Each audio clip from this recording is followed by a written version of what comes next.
semuanya, selamat pagi. Apa kabar Anda hari ini? Baik Anda yang berada di rumah maupun Anda yang berada di private lounge Rumah Sakit JIH Yogyakarta, tetap semangat dan tetap sehat karena Anda berada di acara Healthy Talk bersama Rumah Sakit JIH. Keep healthy with Healthy Talk. Wah, pagi ini ramai sekali. Seru banget kayaknya ya. Kayak kebun bunga. Kayak kebun bunga. Orange semua ya. Baik, kita datang dari mana nih, Isi? Ini ibu-ibu wali murid dari Sekolah Primagama ya, ibu-ibu ya. Iya. Sehat semua? Alhamdulillah.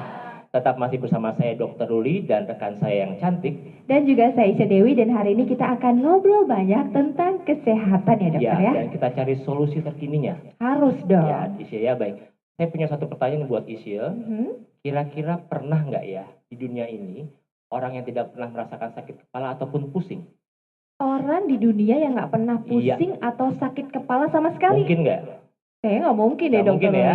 Maka dari itu, karena pusing ini bisa merupakan hanya suatu rasa tidak nyaman di kepala kita, ataupun juga bisa merupakan suatu pertanda dari timbulnya penyakit yang lebih berat. Nah, yang nggak enak yang kedua itu dokter. Betul banget. Dan kita harus cari solusi sampai tuntas. Nah, sebelum kita cari solusi bersama dengan narasumber yang nanti kita hadirkan, kita akan ajak pemirsa untuk melihat tayangan dulu berikut ini.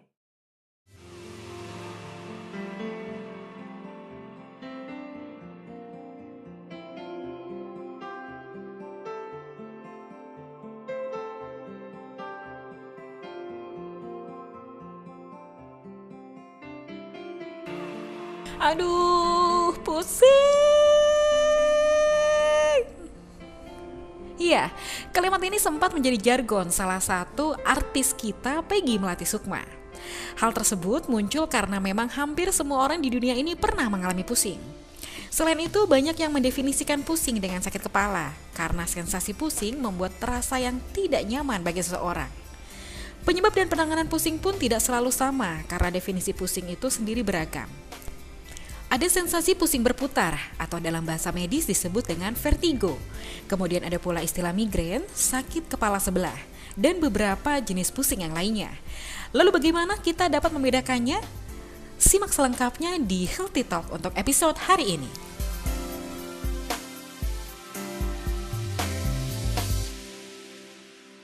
Nah, Isya, mengenai pusing tadi, kita punya seorang narasumber yang kayaknya tepat untuk membahas masalah kita. Nah, kalau cuma ngeliat tayangan tadi kan belum dapat solusi ya, Betul dong, ya? masih jauh dari solusi ya. Kita udah kedatangan siapa ya? Kita kedatangan seorang spesialis saraf, ibu dua anak ini. Beliau berpraktek di Rumah Sakit JIH Yogyakarta. Beliau adalah Dr. Widowati. Oke, Ya, kita sapa Dr. Widi kita ya. sapa langsung ya. Oke. Halo Dr. Widi, apa kabar? Halo dok. Baik. Sehat? Sehat. Oke. Sehat, Apa alhamdulillah. kabar? Alhamdulillah Baik sehat bisa ya. ketemu di sini dia. Oke. Dokter, apa sih kesibukannya sehari-hari sekarang? Ya, Selain praktek ya dok ya? kalau sebetulnya kesibukan saya tidak terlalu banyak karena setelah praktek pasti tidak banyak waktu luang, jadi ya saya habiskan dengan anak-anak. Wah, luar biasa. Luar biasa ya. Ternyata di rumah tetap menjadi ibu. Ibu ideal sosok teladan tuh Betul. kayak gini Dr. Ruli. Harusnya ya. Oke. Alhamdulillah. Alhamdulillah ya dok ya. Baik, kayaknya kita langsung aja masuk ke masalah kali ini dok. Ya. Kita akan bahas mengenai pusing atau sakit kepala. Ya. Ya dok ya. Kira-kira apa sih definisi dari pusing itu sendiri dok? Baik. Ya.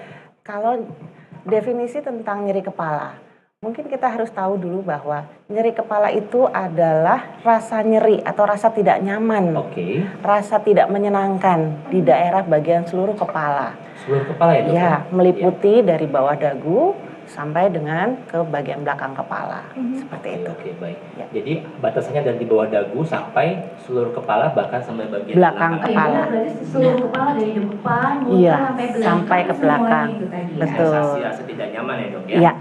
Dokter Widi, kalau tadi kan dokter menjelaskan bahwa kalau sakit kepala itu bisa dari bawah dagu sampai belakang sampai ke tengkuk Iya. gitu. Nah kan ada orang yang sakit kepala itu kadang cuma sebelah, kadang di belakang berdenyut-denyut, ada juga yang di tengah sini. Nah itu tuh kenapa dokter? Kenapa beda-beda itu jenisnya? Kenapa berbeda-beda nyeri kepala? Kita dilihat dari penyebabnya, yaitu bisa dibagi menjadi nyeri kepala primer dan nyeri kepala sekunder. Ya. Kalau nyeri kepala primer itu adalah nyeri kepala di mana tidak jelas kelainan anatomi atau kelainan struktural di dalam kepala. Sedangkan kalau nyeri kepala sekunder, dia tidak merupakan nyeri kepala yang jelas kelainan anatomi atau kelainan struktural di dalam Berarti sudah kepala. diketahui ya dok ya? Betul. Dan tadi itu berarti harus ada pemeriksaan total dari awal sampai akhir, sehingga dokter bisa membedakan apakah ini primer atau sekunder.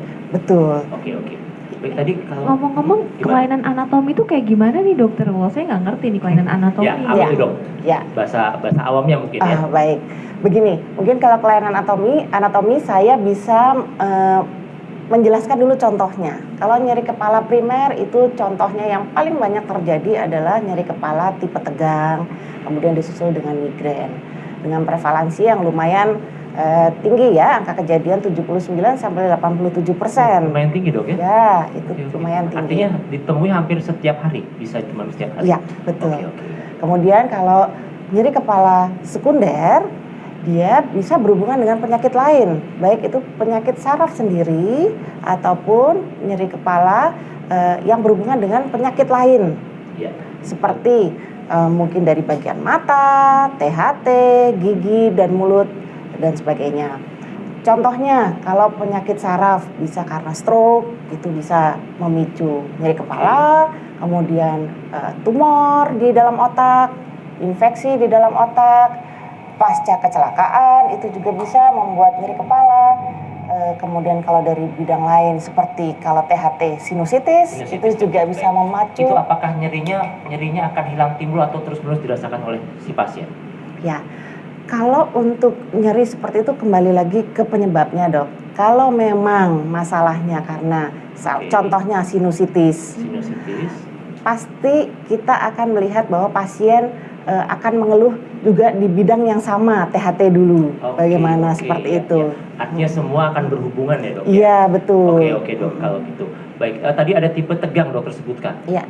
Ya, tipe tegang itu seperti apa maksudnya? Ya, kalau nyeri kepala tipe tegang itu dia meliputi dua faktor. Satu, kita bilangnya kalau bidang kedokteran muskular ya, sistem otot kita. Yang kedua, psikogenik atau psikis. Psikogenik dok ya? Iya, Oke, betul. dok, mungkin nanti kita bisa lanjutkan supaya pemirsa lebih paham lagi.